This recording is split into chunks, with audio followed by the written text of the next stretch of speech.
Hello, and welcome to the Empowerography Podcast. This is a platform created for women's voices to be heard and a place to share their stories, journeys, and successes with the world for the purpose of helping other women who might be on similar journeys. We are empowering women one episode at a time.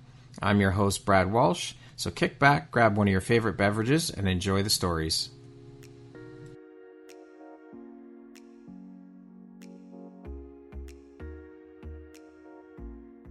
What if I told you your voice isn't just meant to be heard, but felt?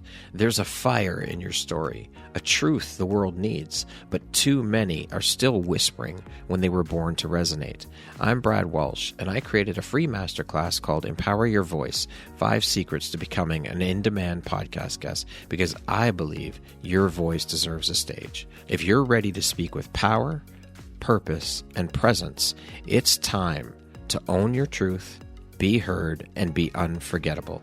Click the link in the show notes to sign up now. Hello there, Brad Walsh here, your host of the Empowerography Podcast, a platform that was created to help elevate and amplify the voices of women through sharing their stories. Today, my guest is Carolini Arco. She is a spiritual mentor, Reiki Master Teacher, past lives healer, a life coach, and a Breathwork Facilitator. Welcome, Carolini. How are you doing today?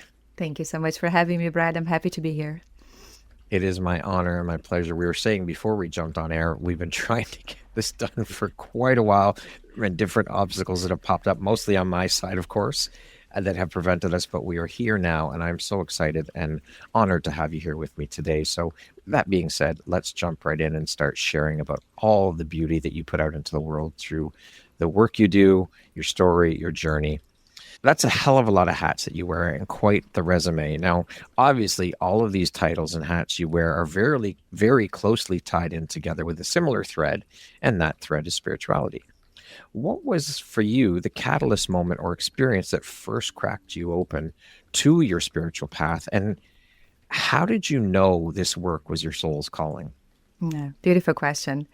Talking about cracking our hearts open, I think it was truly a crack that happened. So this story really began when I was 18 years old. And at the time, I was never very good at school. I never identified with the traditional educational system. And I had a teacher that saw that on me. And so she invited me to volunteer for a group of children in the middle of the slums of Brazil, the favelas, as we call it here. I grew up in the south of Brazil, so, I was fairly familiar with the culture. And I volunteered with these children for a year teaching drama classes. And it was at a time where you needed to decide what you were going to do for college and who are you going to be when you grow up. And I had no answer to that. And then when I met those children and after working with them closely for a year, I really experienced the transformational power of art. I've watched these children go from a hopeless, angry state into these flourishing, creative selves. And that really sparked something on me. So I said, this is what I want to do for a living. I want to help these kinds of transformations. And so in my 18-year-old brain, I crafted this master plan of moving to São Paulo, which is the New York of Brazil. And I had this theater school that I wanted to go into, and I was all set and ready to go.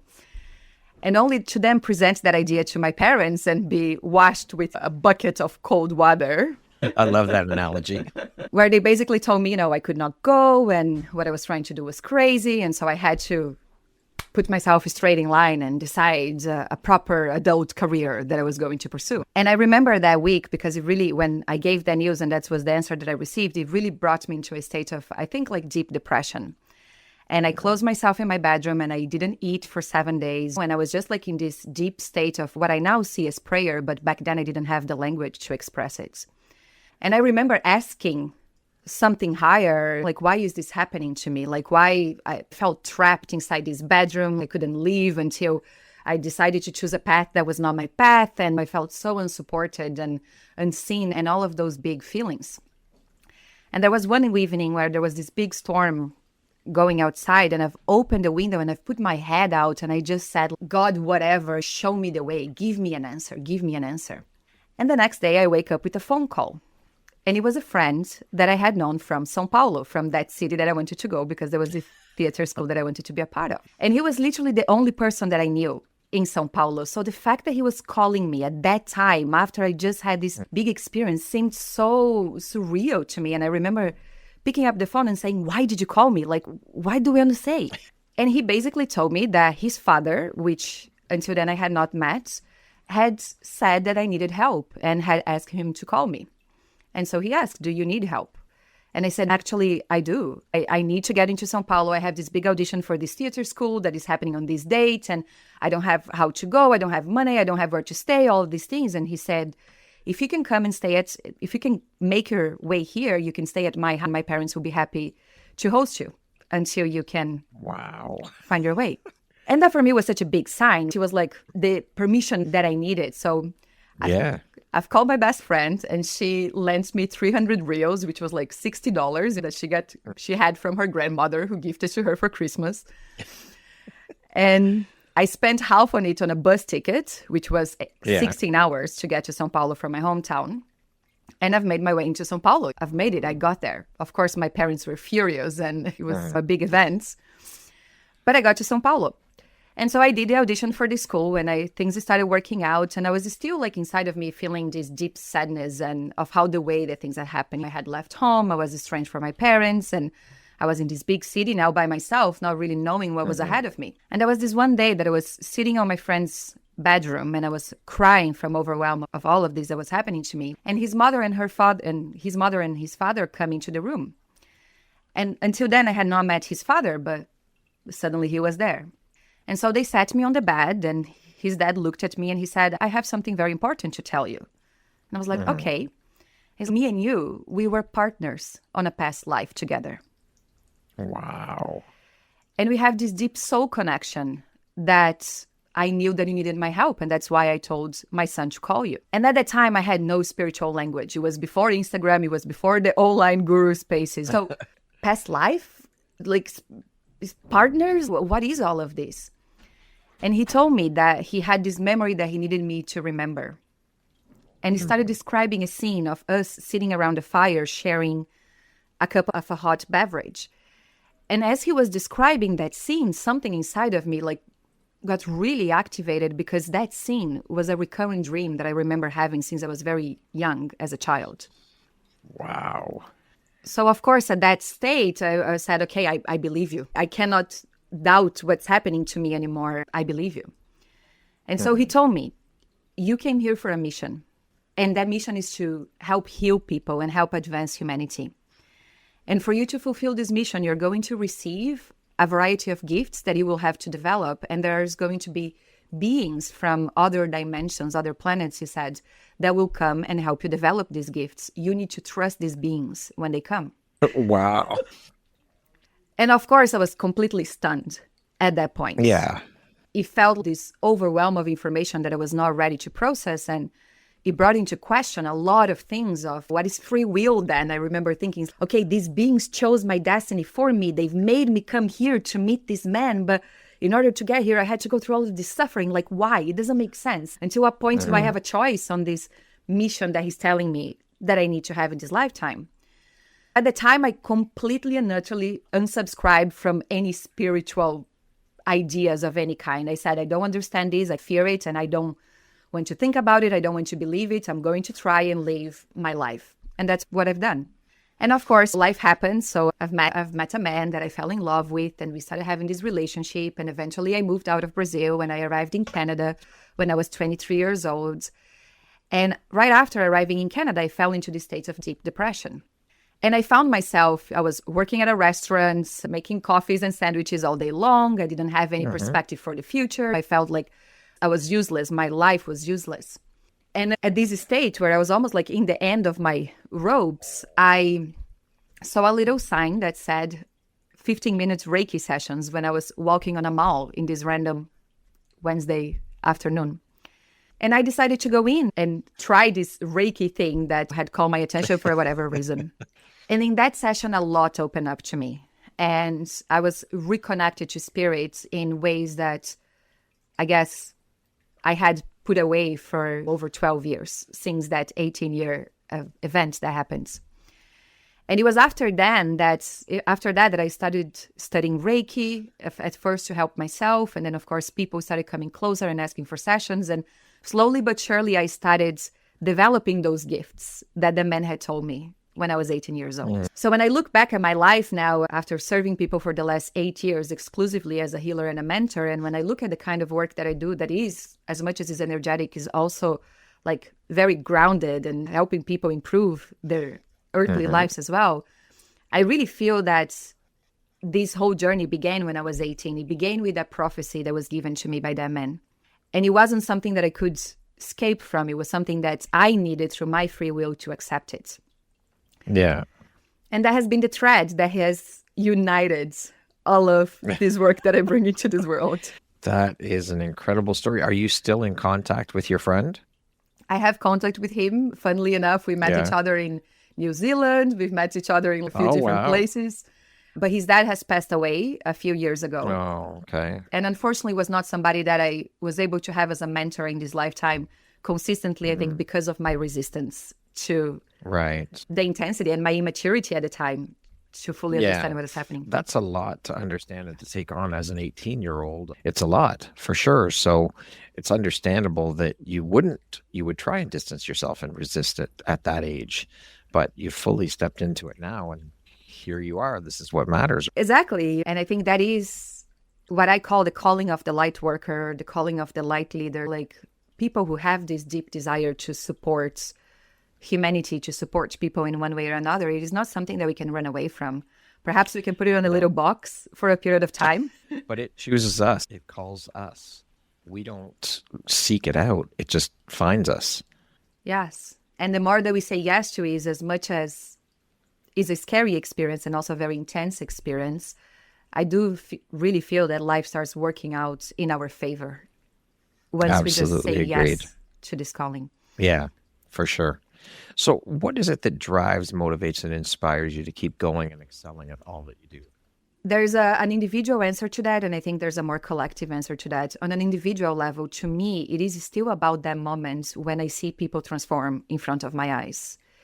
And to me, it's so clear, like I can really see it in them when their eyes spark a little bit different and when there is a sense of remembrance of this is who I am, when I am allowed to love myself. I am allowed to love myself here. And I find that is the moment where people break away from these limitations that have been carrying sometimes for many past lives, sometimes childhood conditionings, and they step fully into their sovereign self. And that moment for me is a very precious moment. So that really motivates me to see more people creating that for themselves. And on a more collective level, because I do believe that what happens to one of us happens to all of us. So in these moments of massive change that we're experiencing in the planet, I think that when we have that spark of remembrance inside of us, we are creating a legacy that outlives even our lifetimes. And I do believe in the future of humanity. I do believe in the evolution of the human race as a whole. And I believe that even in these one-on-one sessions that I have with people or these one-on-one conversations that we are having right now, we are contributing to that future. Absolutely. Sometimes it's hard with the state of the world to remain positive and believe that we are having an impact and making a difference. But I really do believe that there's far more good in the world than there is bad. And we just have to continue doing the work that we're doing in order to contribute to the collective and just keep believing in it, keep surrounding ourselves with those heart-minded, like-minded people and build the communities and get the support from others and keep going, keep doing the work that we're here to do, because we are here to do bigger things, and it is a calling, it is a purpose, and you have been chosen for that. Exactly. And I don't think that makes better or worse than anybody else. It is not a matter of that. But I also feel like this path requires a tremendous amount of detachment, because we might not understand exactly the seeds that we're planting at, and we might not even see the fruits in our lifetimes. So in a way, the service that we're offering is really for the next 5 to 7 generations. And we need to know that and trust that so we can keep going in this state of hope, even when it seems like the response is small still. Yes, absolutely. We are all a spoke in a wheel. And I believe that part of our reasoning, part of our purpose here is to give back and support and uplift and cheerlead each other. That's a huge part of why we're all here, is to be in and of service to one another. Exactly. It's a sense of service. And then when it was interesting when I read the question that you sent to me and you said, what is the thread that unites all of things? And you said, clearly spirituality. And for me, that thread is actually service. That is the thread that unites all that I do. For sure. So when did you really embrace your gifts that you were given and use them to help people? When did you start using them to help people?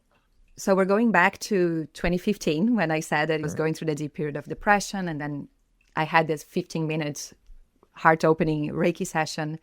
And then I started studying Reiki for my own benefits. So I went deep into energy healing and psychic development and started having these really transformational experiences. And I remember that maybe I had done like Reiki level 2. Reiki level 1 is very much about self-healing. Reiki level 2, you learn how heal others, and you also learn a symbol that teaches you to do distance Reiki sessions. And at that time, it was, again, like something that I was just doing for myself. I was not telling anybody about it. Like, it was just a me thing. And I had this friend from Brazil who I had known since we were both 13 years old. And out of nowhere, out of the blue, she sends me a message. I think it was on Facebook, because this was even before like Instagram was a big thing. She sends me this message that says, I have this feeling that you need to be my spiritual mentor. And I was like, a spiritual mentor? What does that even mean? What do you mean by that? And she was like, I don't know, but I have this really strong feeling. Like, are you doing anything on that line? Do you have something that can help me? I just feel like you need to help me. And I was like, actually, like, I'm doing this Reiki thing, but it's not a big thing. Like, it's just this thing that I'm learning. I really don't know what I'm doing. I just went to these classes. That sounds great. Do it for me. Do it for me. Okay. So we've opened a Skype call at the time, again, before Zoom, before any of that, right? We opened a Skype call. And I asked her to lay down on her bed. And through the screen, I was sending her this Reiki energy. And as I started doing that, we both dropped deep into this state of presence. And I could feel that, like, there was this really special energy in the room, even though there wasn't a physical room. Like, we were both very present in there. And I started having this vision where I saw this friend, and she was maybe 5 years old. And she was this very cute, blonde-haired, blue-eyed girl. And she was, like, in this dark room, and she was just so happy, like, beaming with happiness. And I was just watching that in such awe of, like, my friend as a 5-year-old. I didn't know her back then. It's so beautiful that I can see her like that here. And in this vision came a hand. And in the hand, there was a little toy truck, like the ones that he would give to little boys, right? Yeah. And he gave this toy truck to her, and she got that toy on her hands, and she was, like, so happy, just, like, beaming with joy. And I watched that, and I remember even asking at the time, I was like, do I need to do anything here? Like, why am I in this vision? And I got this clear message that was like, no, you just need to see this. So I've watched it for a moment, and then we came back from the session, and it was time to share what I had perceived with her. And so I shared that vision with her. And as I did that, she started crying, like these really big released tears. And when I asked why, she told me that her mother had died when she was 7 years old. Which I knew that one of the only memories that she had of her mother was this one time where she really wanted a toy truck. And her dad told her that she couldn't have it because she was a girl. So her mom then, from her dad, bought her the truck and gave it to her. Wow. You can't make this shit up. It's amazing. And of course, that was, for her, it was such a healing moment of knowing that her mother was still there. Her mother was still communicating with her even after all these years. And to me, that was a moment where I said, okay, I don't understand exactly what I'm doing here. I don't know how, but I know that I need to do this kind of work. I know that this is very important because obviously something very big happens to this person. So I started going a little bit at a time, like more friends started asking for sessions, and I would give them, and they would bring their friends, and there was all this like building process. And at the time, like this beautiful thing happened to me as well, where I left the restaurant, the sandwich shop that I was working at. I had been stuck for the last 3 years waiting for my visa to arrive. And I was hired by a very seasoned business coach who had just opened an office in Vancouver. So he hired me to be his assistant. And so I was doing this Reiki thing on the side, and I was starting to have these sessions with people. And then during the day, I was helping this coach and like sitting through sessions with him. And he was really supportive of me, of saying, you need to do this. You're going to be very good at things. This is part of your path. So eventually I started combining both. I went to coaching school. I took 2 years to graduate. Then I worked as a teacher assistant for that school for another 2 years. Slowly but surely, I started combining all of these things that I was learning and help people. But I would say that was really the moments, like after my first session, when I said, okay, this is not a joke anymore. You know, what is happening here is not just a thing. It's like, this is something that deserves to be honored. Beautiful. Thank you for sharing that story. That is powerful. And it's just the magic and the beauty of the universe. It gives us what we need when we need it. And that's it. Yeah. And as you said, you can't make it up. You have to trust it. You have to trust, even though it makes no logical sense. You just have to trust it because it's so clear. It's clear as day. So it forces you to believe in the unknown. It forces you to trust into something that is beyond you. And I feel like that is so helpful for us as humans because so often we are lost. We feel lost. We feel alone. And it's these threads of synchronicities, like these threads of the magic that remind us that we are not alone. Absolutely. Do you believe that your gifts are inherited, remembered, or chosen? Perhaps all of them. All of them? Okay. I definitely think it is not something that I'm 35 years old now. I don't think I could do what I do for the last 35 years old. I think this takes a much higher level of preparation in other levels than just my human years.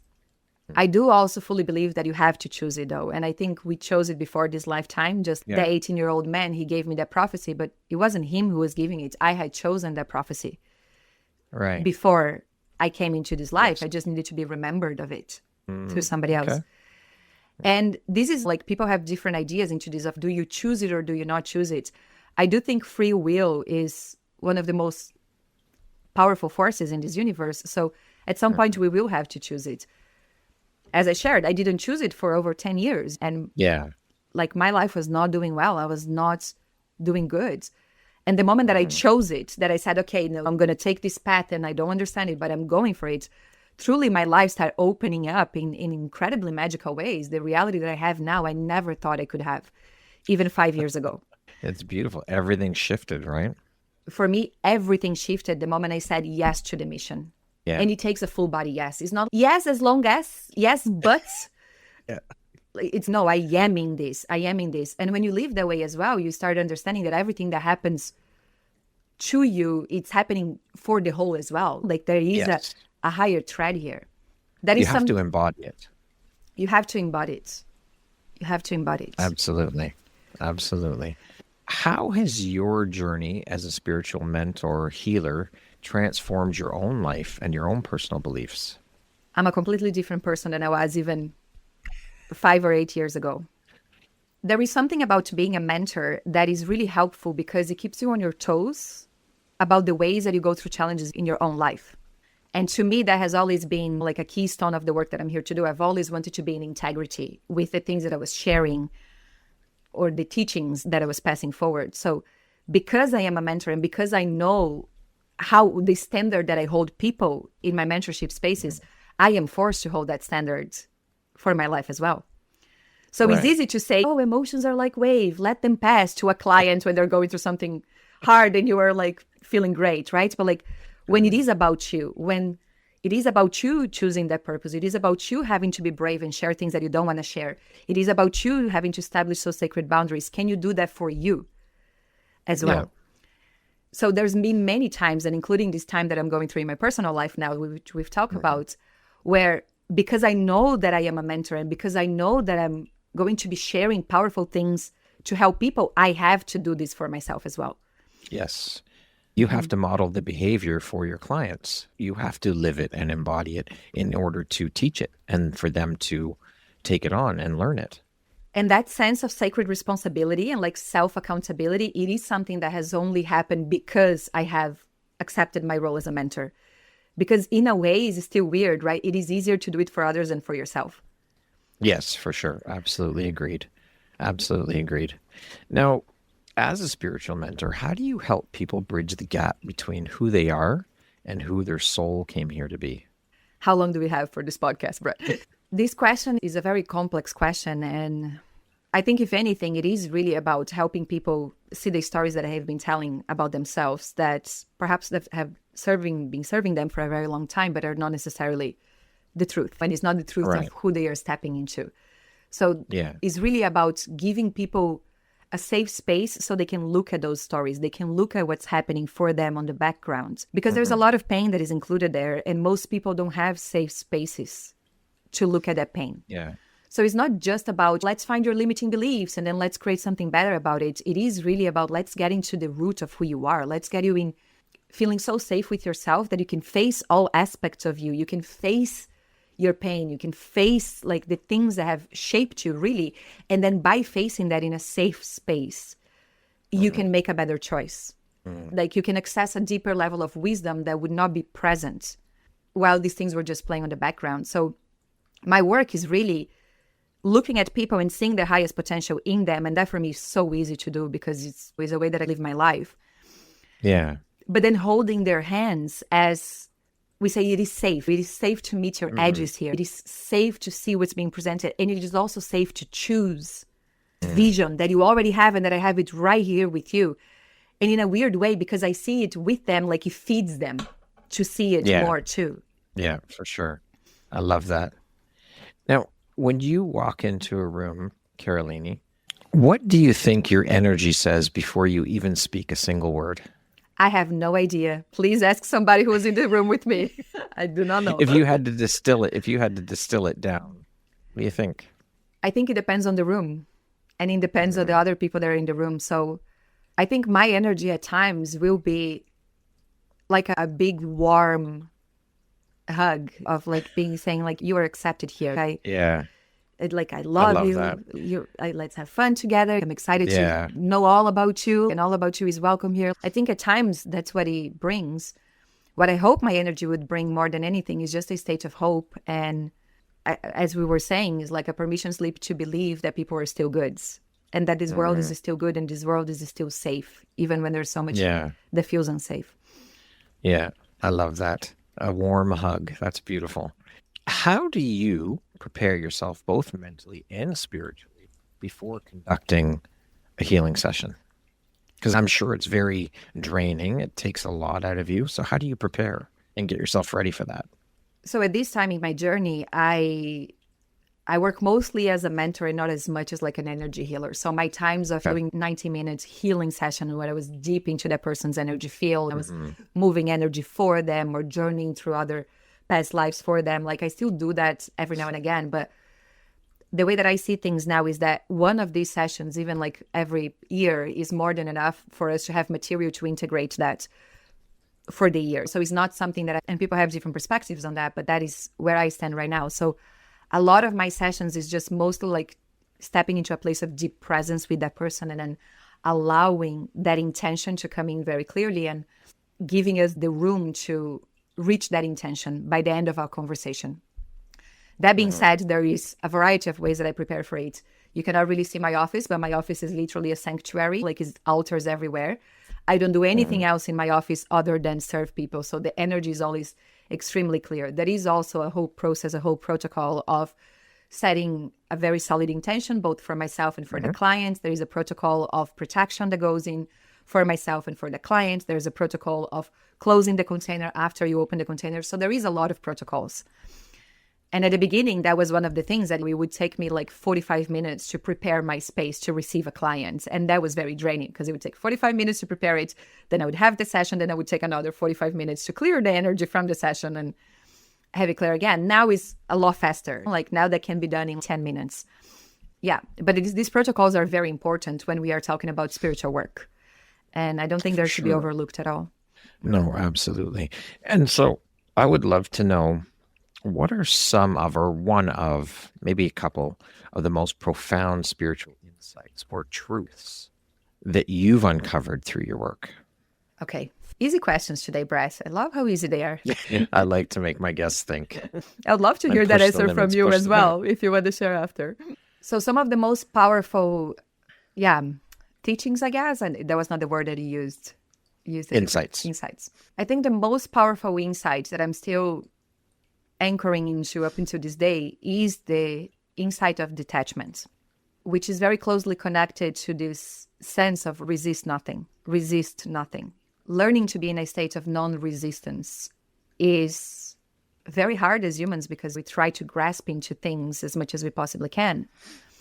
And that for me has been something that has been very transformational, is this sense of detachment of I can do so much and I can create so much and I can help so much. And in the end of the day, you have to let it all go. As we said before, in the end of the day, you don't know what's happening tomorrow. You don't know when your time here is going to be done. So it's not yours. It does not belong to you. Nothing belongs to you. No. Okay. For me, I would say the most profound is that we are all spiritual beings and we all are sent here with spiritual gifts. It's really just a matter of whether you have the self-awareness and the trust in yourself to believe it and to tap into them, and that the possibilities are limitless. They're endless for you. So I think that's, for me, is probably the most profound thing that I have come to discover through my work. It's a huge one because I was not a spiritual person at all until probably, I would say about 3 years ago. That's really, for me, when my spiritual journey started, is about 3 years ago. And so uncovering that was huge for me. It is a big moment when we realize that there's so much more to us and to reality than what the five senses can process. Yeah, absolutely. So that's mine. That's amazing. Yeah. Thank you for turning that question back to me. That made me think. So thank you for that. What would you say are some of the most common patterns or inner wounds that you witness women carrying? And how do you guide them to transmute that pain into power? One of the most common ones is lack of value, closely related to lack of self-worth, but I call it lack of value in general. That is very common for women. We don't see ourselves. It's the hardest things to see ourselves as women. Very often because we didn't receive the validation, because we didn't have that tribe, because we didn't have elders fully there to guide us, like elder women fully embodied to guide us. We will have to go through a process of recognizing ourselves consistently. One of the exercises that I ask a lot of women to do is to write your life story, like from beginning to end. Have you ever done that, Brett? Wrote your whole life story? I'm in the process of writing my story, my journey. I don't know if it's life story. I guess it tells a bit of it from the beginning, but it's more focused for me on the work I'm doing and why I'm doing the work and what I've learned, how I've grown, how I've expanded spiritually as a man, as a human. So I am in the process of doing that right now, actually. I love that you're doing that. Congratulations. Thank you. I don't know if you feel that way as well. I think for many it is easier, generally speaking, to see their value, to believe on themselves, I want something. Okay, I have what it takes to get it. For women, it's a lot harder to step into those places. Sure. I would agree with that. The amount of women I've spoken to that echo exactly what you're saying it's very true. And I think you're right. I think for most men, it probably is easier to step into that belief and trust in themselves. I've seen it in my photography work with women. I've seen it in the podcast with women. So I would definitely echo what you're saying. Absolutely. 100% agree with you.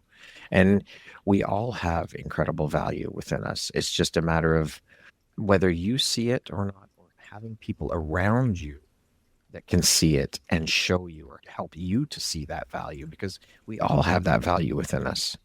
We are all a gift.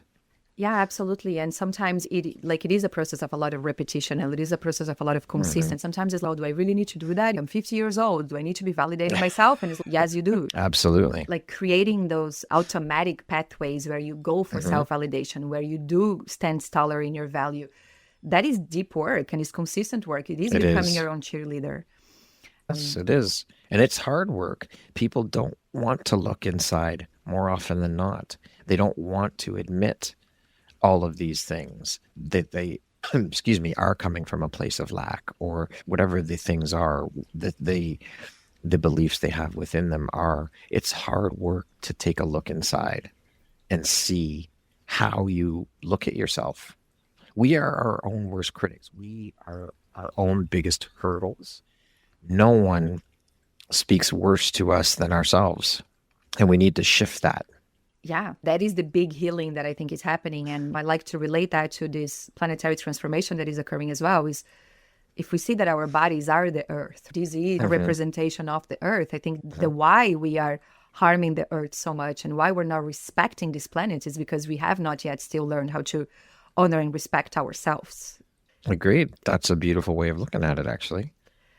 And this work is not about becoming grandiose or like becoming like super selfish, but it is about like meeting ourselves with the same level of reverence that we want to meet the planet. We want to meet our home here. And I do feel like that is what's going to shift these systems that feel like abusive and oppressive and all of these things, is we are abusing and oppressing ourselves consistently. So it is really... It's about honoring ourselves. Yeah. Yeah, it's a sense of reference. Us. We are the foundation. Yes, we are the foundation for everything. It all starts here within us. And that's where the deep and hard work needs to start, is within. And like I would say that for anybody who's perhaps afraid to really step into that or choosing to see that, the level of strength that you find on the other side is absolutely immensible, is breathtaking. And it is so worth it because this work does not break you. Looking at yourself does not break you. In fact, not looking at yourself is more likely to break you than just facing it heads on. Absolutely. Absolutely. The resistance. Yes, for sure. When you're holding space for others, how do you make sure that you're not abandoning yourself in the process? It is such an interesting thing because presence does not require self-abandonment. It's the opposite. Presence is saying such a deep yes to these moments that yes is yours as much as it is the client. It's not... I can see the logic behind the question of how do you not abandon yourself, but I think the biggest way to not do that is to learn how to be present in session and out of session, with the client and with yourself. Because when you understand what presence really brings, presence is so big, it encompasses all of it. There's room for you, there's room for them, there's room for everything. So in a more, I guess this is not practical, but in a more like, that is it for me. Of course, like with the kind of work that I do, it is a deep balance of, I live right beside the beach. I need to go to the beach often. I need to take afternoon naps. I love to eat well. I give myself like a lot of luxurious, sensorial experiences that really nourish me. But I don't think that is so that I don't abandon myself. That is so that I can hold a deeper level of presence. Yes, that's it. And presence it's everything we have to learn. And it's a hard thing to learn. It's a hard thing to be in the present moment, because when you think about it, this is all we have, is this moment right now. We only have the present moment. The past is already gone. The future is in the future. It hasn't even arrived. So being present is key. If you're not present, you're going to miss out. Yeah, there's so much beauty that comes from presence. And I'm a manifestation teacher as well, which some people is like, hey, manifestation, but for me, like the moment that I realized, that was the second moment for me. The first one is like the detachment. The first insight, spiritual insight, was detachment. The second insight was like, wow, like we do have a lot of influence in reality and really do shape how things go. To a certain extent, they're so constructs, but like we have so much more influence than we believe. So when I learned manifestation, when I started teaching about manifestation, like a whole world opened up to me. Like I literally manifested my dream life and my version of heaven on earth.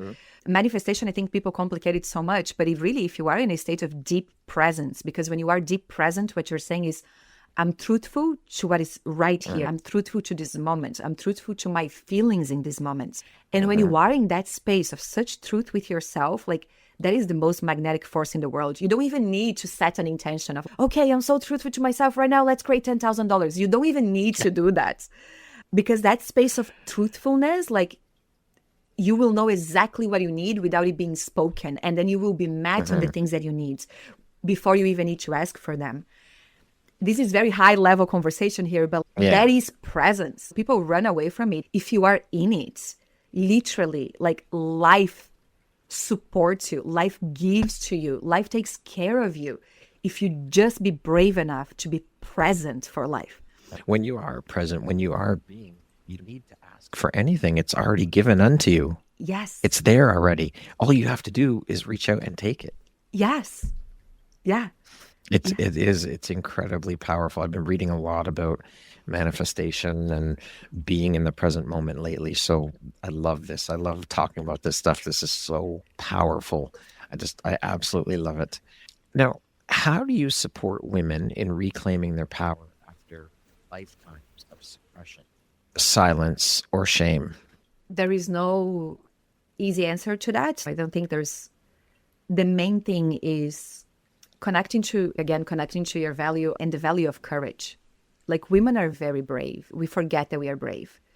But if you remember that you are brave, you become unstoppable. So speaking about the stories that have hurt you, like that is something that I try to do to the best of my abilities, like speaking to the stories that have hurt you, speaking to the things, the moments where you have felt oppressed, but speaking not from a place of anger, speaking from a place of, this is who I've become because of it. This is who I've become because of it. I think that is the best way that we can empower women in breaking the silence. Absolutely. Like you said earlier, when we share our experiences, our stories, wherever, that is a permission slip for others to stand up and do the same and know that they're not alone. And sometimes you don't need to share it with the world. You can share it with your mentor. You can share it with your journal. You can share it with your mirror. But you have to open space in your life. You have to open space in your day to be like, I'm going to see it. I'm going to share it. Yeah. What would you say is one of the most misunderstood parts of the healing journey? And what truth do you wish that every woman knew about her power? One of the most misunderstood part about the healing journey is, I think, understanding the discernment between when something doesn't feel good because it needs to be processed, it needs to be, quote unquote, transcended, like it needs to be alchemized into something else, versus knowing that there's times where it's just a boundary. Like, it's not about transcending what feels bad. It's about standing deeper into what you already know that is right for you. I think that is very misunderstood. What is misunderstood is how we deal with pain, how we deal with the messy. Do we just brush over it and like keep going, or do we spend too much time on it and identify too much with our pain? Is like that soft line between presence, integration, and alchemy. What do you think it is for you? I think it's that the healing journey is not linear. There's going to be bumps, there's going to be curves in the road. It's not a straight line for everyone, and that it takes time. You cannot rush that. You have to be patient. And like you said, you have to be present for sure, but you also have to have patience with it. It's not going to happen like that. That's not the way it works. It takes time, and it's not linear. Yeah. Non-linearity is a whole topic of conversation that I love to talk about as well. In what ways do you believe that spiritual healing can contribute to societal well-being and the collective consciousness? I think in every way. I honestly think this is not, how do I call that? I'm losing the word. This is not like a privilege. It's, like work on your spiritual state, on your spirituality when it feels convenient, when it feels good, when it's going to bring you manifestation. Like, I actually think this is the next requirement for the advancement of the human race. We have lived for so long in a state of loneliness and isolation, even as a species, right? Like we believe we're the center of the universe. Yes. As far as we know, we don't have neighbors, cosmic neighbors, as far as we know, right? Yes. So that shift that you had there, that when you were saying that you realize that you are a spiritual being and there's so much more than just your previous years, like that shift is what I believe we all need to have so we can start having new levels of perceptions, because that sentence, you cannot fix a problem with the same level of mind that it has created, is how we're operating nowadays. This is how you fix it. No, this is how you fix it. This is the solutions for the problems that we're facing. They have not even been created yet, because they require us to step into a new level of perspective in order to create them. I believe that perspective comes the best from the spiritual knowledge, from the spiritual healing journey. I love that. Do you believe that every soul has a mission? And if so, what blocks people from remembering it, do you think? I'm not God, so I don't know for sure. Like, I don't know if every soul has a mission. I don't know the nature of every soul. I've had experiences journeying into people's souls and receiving information from that, but that's not the whole picture. But what blocks people, I think, is a very deep conversation, Brett. I don't think it's necessarily like any external forces. I also think, and this might be hard to comprehend, the duality that we experience in the planet Earth. So this sense of like resistance and contraction, expansion, all of these things, in some level, that is just right. In some level, is not even a problem. So perhaps some souls are not meant to step into their purpose. Some souls are not meant to break through. Some souls are just that, and it's just part of reality. I would agree with that. I think you're right. I think that for those, though, that do have trouble remembering, I think a lot of it comes from societal conditioning, religious conditioning, what we've been brought up to believe. I think those are all contributing factors to not being able to remember. Yeah, so those souls, the souls who are already on the journey of, I want to remember, but I haven't yet, that's a different conversation. And I would say for those souls, the main word that comes to me is distraction. You're distracted. You're distracted because of society. You're distracted because of the news. You're distracted because of Instagram. You're distracted because of what your parents told you and the text that you receive. You're distracted. Agreed. Yeah, I agree with you. What is your belief, since you deal with past lives? What is your belief about past lives, and how do these timelines continue to impact our present reality, in your opinion? I definitely think that there is a higher subconscious mind, per se, where that stores every information that we have ever perceived. So information that has been stored on a past life, and again, we tend to see time as linear, but time is not linear, so everything is just stacked up together, happening at the same time. But this lifetime, this focal point where I'm talking to you right now, is the focal point where I have free will, which means is the focal point where I can choose to change things. I can choose to see things differently. That's how you affect the past lives, and this whole like butterfly effect that is happening between the experiences that your soul has had. You affect it by offering free will into those spots, by making a different choice in relation to that information. The choice. Now, when you say all the information, all the past life are stored, would that be, I'm just asking, I don't know, would that be Akashic records? Some people call it the Akashic records. I think that's a beautiful representation, or a beautiful way to try to make sense of something that is completely senseless for the human mind. But yes, you could. Okay. You could call it that. Just curious. Yeah. Okay. Thank you for that. Thank you for the insights. If your guides could speak through you right now, at this moment, what would they want the women listening to know about their own power? If my guides could speak to me in these moments, I think they would want everybody to know that the question of, are you loved, is not even a question anymore. That has already been answered. So I think they would give women permission to stop asking that question so much. Am I loved? Am I loved? Am I loved? And to start taking ownership of their sense of love for themselves. You are on mute. Oh, that is beautiful and powerful. What an amazing answer. Thank you. I absolutely love that answer. What is would you say, is one of the most important things you've learned in your life? And what was your life like after you learned it? To me, it was this sense that everything that's happening to me is not just for me, it is for the world. There's always a bigger lesson here. There's always some way that this can be served for the whole. That has changed my life tremendously, because that has given me purpose. And with purpose, I can literally do anything. Without purpose, I cannot do nothing. I love it.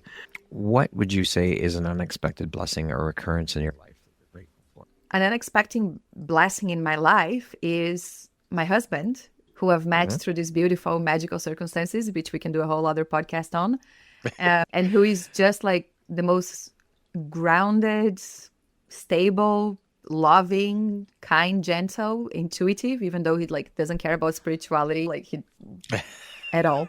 He doesn't need to care because he lives it in a lot of ways. And yeah, like my husband has truly been like a huge blessing from the universe. I never thought I could meet somebody who I believe has very, if any, trauma. Like I didn't think that there was a human being who didn't have any trauma walking on the planet right now. And then I met my husband. I was like, oh, this is what people become when they don't have trauma. Like they become amazing human beings. Love it. What do you think your unique skill set or superpower is that's helped you become successful? I just think it is unwavering commitment to the goodness of life, like to love, to service, is like this unwavering commitment to good. Yeah. I think Love that's it. my superpower. Now, speaking of success, how do you define that word? What does success mean to you? Success means being truthful to who you are and who you are, who you want to be in the world, and what you desire to have is being truthful. Desire is living in a state of truth. It's interesting. I wrote that in my journal this morning. Yeah. And in that way, Beautiful. like I really do feel like I'm incredibly successful. Yeah. What does the word empowerment mean to you? Great question. Empowerment. To me, the word empowerment means recognizing your life force energy and then using that intentionally to, again, in alignment with your truth. It's using your life force energy instead of leaking it or letting others take advantage of it. It's you using your life force energy. I love it. Okay, we're going to jump into a little rapid fire section here. So the next grouping of questions just be 1, 2, 3, 4-word answer type thing, okay? Okay. How would you describe yourself in one word? Comprehensive. What is your favorite self-care practice?